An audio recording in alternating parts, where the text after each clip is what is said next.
Pizza Hut, Mountain Dew, and nobody being allowed to pick Oddjob were the three pillars of any late 90s slumber party. Goldeneye split screen in the dead of night has cemented itself into the minds of millions as a nostalgic memory of an era long past. Who here would say that it's one of the greatest shooters of all time? Yet these people have proven themselves to be both wrong and stupid. Goldeneye has been objectively and entirely decimated by the passage of time. Playing makes me want to replace my eyes with balls of sandpaper. No other facet of the game stands up to any scrutiny because the control scheme is so entirely abhorrent. You move and aim with the same control stick, unless you dual-wield gamepads like a goddamn Machamp.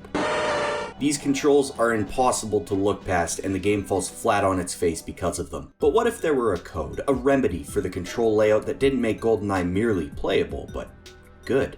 From the file select screen, turn off the console, launch Chrome, enter this passcode, download this emulator, then obtain an entirely legal copy of the game. Then you'll realize Goldeneye was never an N64 game, it was meant to be played with a keyboard and mouse. Snappy, precise control lets you finally enjoy these intricate levels, varied weapons, and reactive enemies. Difficulty doesn't just make bad guys stronger, it adds complexity via additional mission objectives, and you're rewarded with unlockable new modes for fast gameplay, encouraging multiple playthroughs on every difficulty. Looking past the control scheme reveals a game that, well, it's still an N64 game, but one with plenty of unique ideas, interesting levels, and fun guns to play with. Being a 20-year-old FPS, it lacks quality of life features that have become standard, and it certainly isn't immune from flaws, like allowing you to leave levels before you've completed your objective, so you just lose and have to start over. But Goldeneye is a shockingly well-crafted game that manages to combine complex mechanics and level objectives you'd see in a more modern shooter, with open-ended level layouts more common in a Doom clone. It's a considerably unique experience unlike anything I've ever played, outside of Rare's other FPS, Perfect Dark, another N64 first-person shooter with the same control scheme. And I suppose while we're on the subject of dead franchises with jank-ass controls,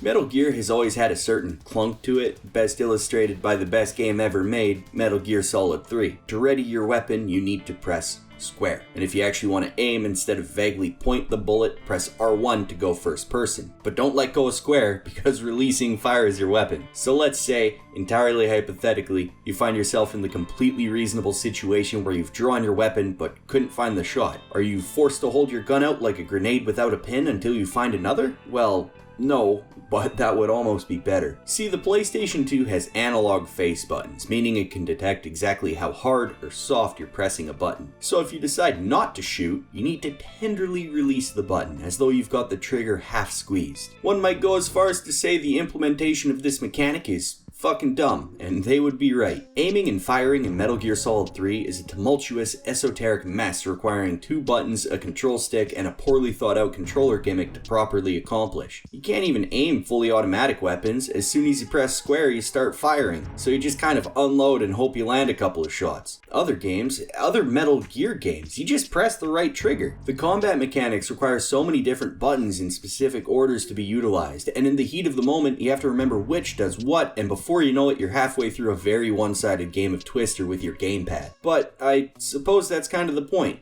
Metal Gear Solid is a stealth game. Look at the box. Espionage doesn't mean shoot everyone dead. You're a hyper-efficient secret agent doing exactly what it says on the tin. Direct combat mechanics are robust, powerful, and surprisingly deep, but it requires much more technique to utilize than the relatively straightforward stealth controls. You don't need extra inputs to hug walls or crawl through grass because those are the mechanics the game wants you to use. Looking at later games in the franchise, and I'm calling out MGS5 specifically, they made gunplay so much more intuitive that any player could waltz into an outpost or base, guns blazing, sling some dick, and walk out unscathed. You've got all these radical tools that barely see any use because it's just easier to deal with everyone head on. I mean, why fiddle with the invisibility cloak when you can just roll up with a tank? While we're on the subject of heavy artillery, I got my own tank right here, and I'm not gonna lie, it's bad. It is not good to control. If you don't know, in Resident Evil, you quite literally control as if you have treads, and thus, tank controls. Forward pushes forward, back is backwards, left and right rotate you in the respective direction. It's a unique control layout in that you guide your character relative to his or her position rather than the camera's. In a more conventional game, you push up and you'll move away from the camera, down moves towards it. Because control is directly tied to the camera, you can't really do anything crazy with perspective, lest players momentarily lose spatial awareness. Tank controls may be clunky, but control relative to the player character allows Resident Evil to get real weird with camera angles, lending the game a cinematic weight you wouldn't find in anything with a more traditional perspective. They don't have to worry about you getting disoriented whenever there's a perspective shift, because they know so long as you're holding forward, you'll always be moving in the same direction. Every room, chamber, and hallway has a unique perspective that allows the developer to dictate what you see, and more importantly, what you don't. Now, I'm not trying to say tank controls are good, they're clunky as shit, but what's lost in player control is gained tenfold in level design. Whenever you encounter a zombie, you have to decide how you'll be dealing with it. Killing it is perhaps the most natural answer, but remember this is a survival horror. You might not have the resources to do so, and if you can't secure a headshot or don't burn the corpse, it'll resurrect as an even more dangerous Crimson Head. Running around them is possible, but difficult with such clunky controls. However, it could be the best option depending on how your artillery is looking. It all comes together to make for a game that, while relatively light on mechanics, makes every encounter nerve-wracking. Then it's all thrown away with the inclusion of the alternate control scheme. When the game was ported to modern consoles and PCs, they added this option that gives control relative to the camera rather than your position. A layout far more familiar for newcomers, but makes the game a jarring and all too easy experience. Every time a camera angle changes, which happens a lot, you have that awkward moment of reorienting yourself and realigning your control stick. The beautiful camera work is entirely diminished by how irritating it is to deal with. With so much more control over your character, that question of how to deal with zombies becomes entirely moot. The game was balanced around having rudimentary control of your character, and when you're given substantially more than that, the game becomes a breeze, even on harder difficulties. However, the alternate scheme is significantly more intuitive to use, especially if you've never dealt with tank controls before. So it's not out of the question for a new player to botch their experience because they're using a control scheme they're more comfortable with. Resident Evil is a unique case in which poor controls are the cost of a stellar horror game, and I